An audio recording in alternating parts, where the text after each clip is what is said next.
be a serious question, but I have to tell you the biggest pop culture news of the year broke while we were in this cabinet meeting. Travis Kelce and Taylor Swift are engaged, and the world wants your reaction, sir.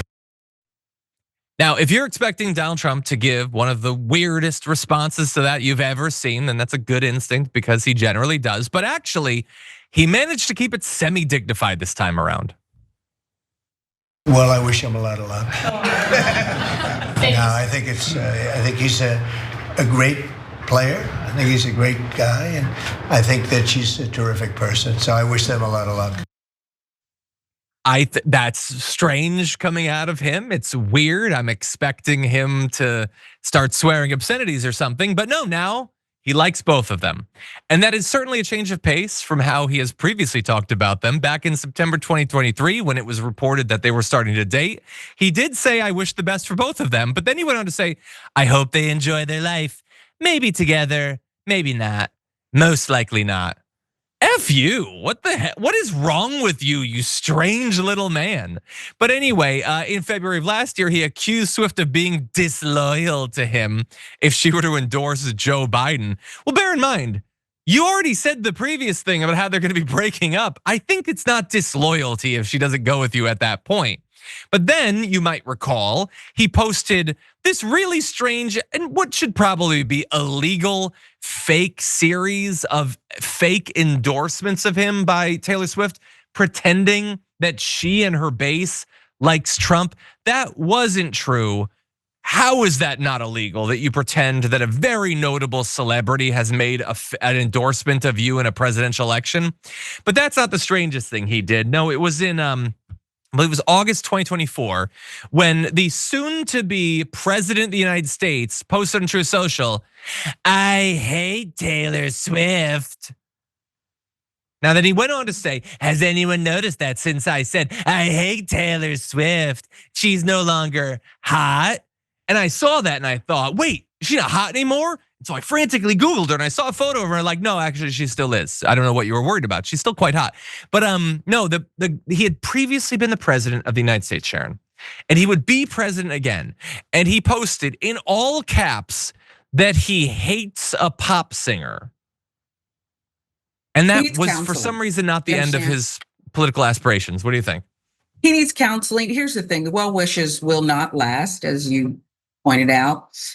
I think Travis Kelce and Taylor Swift are smart enough not even to react to this. He's just not part of their orbit.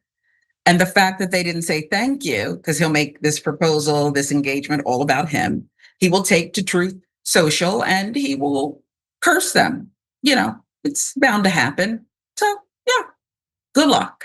He won't be invited to the party, the whole thing. It's no. Come on.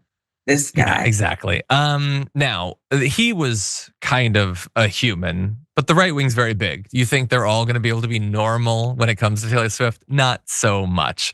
Taylor Swift got engaged, and many people around the world are happy for her, her fans, or even just regular people. But others are being very strange about it, and Charlie Kirk just might be the strangest of all.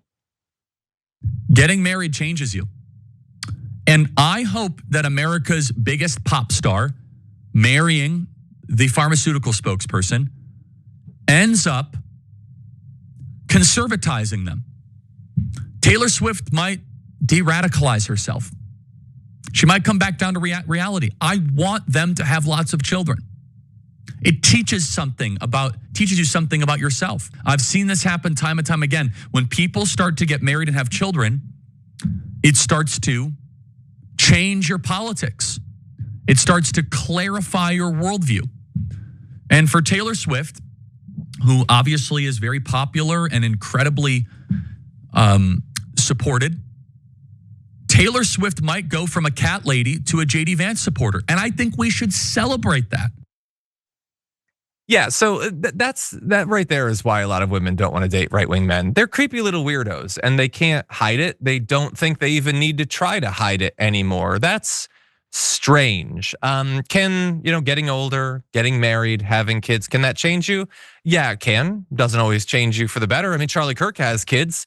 he's still just everybody's creepy, as you saw right there, and he's an apologist for literal genocide. And so you can have a bunch of kids and still be hot garbage, okay?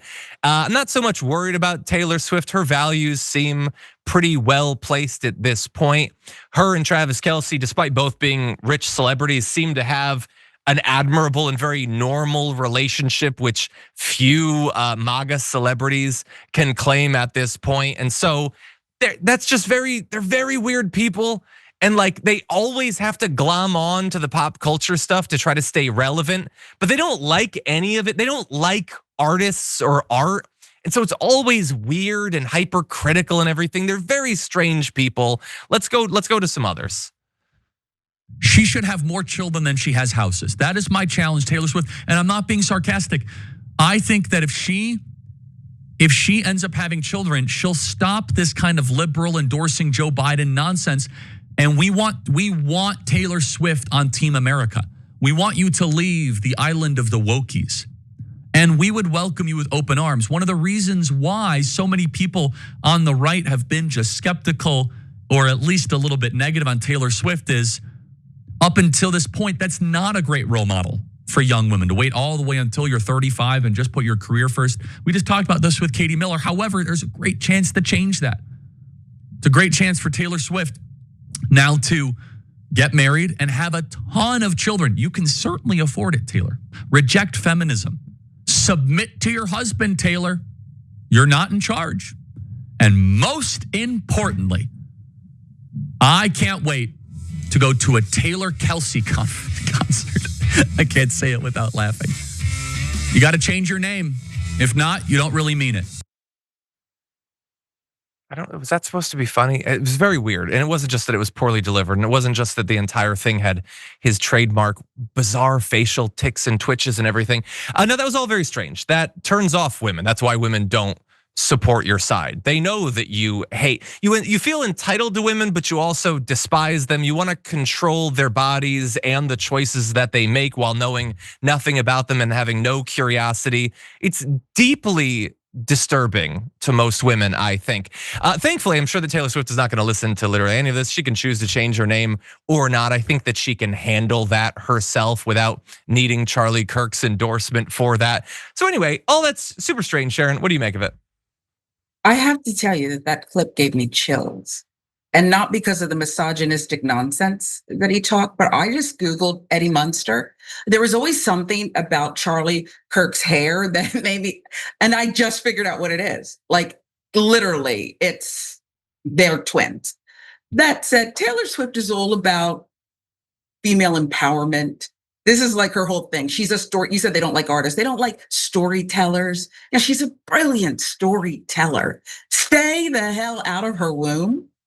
This is grifting. This is let me start a culture war. Let me get my piece of the pie off of the, Taylor Swift, Travis Kelce union. That's all it is. It's just pathetic again. But you ought to Google this Eddie Munster. I mean, it's incredible. It really is incredible. Brett might have once actually done that as part of his garbage. Oh, person. you have? Okay. Anyway, I want to close by saying, in the past, I would have thought, we are a country that has free speech. And if a pundit wants to opine on the politics of a celebrity, you can do that.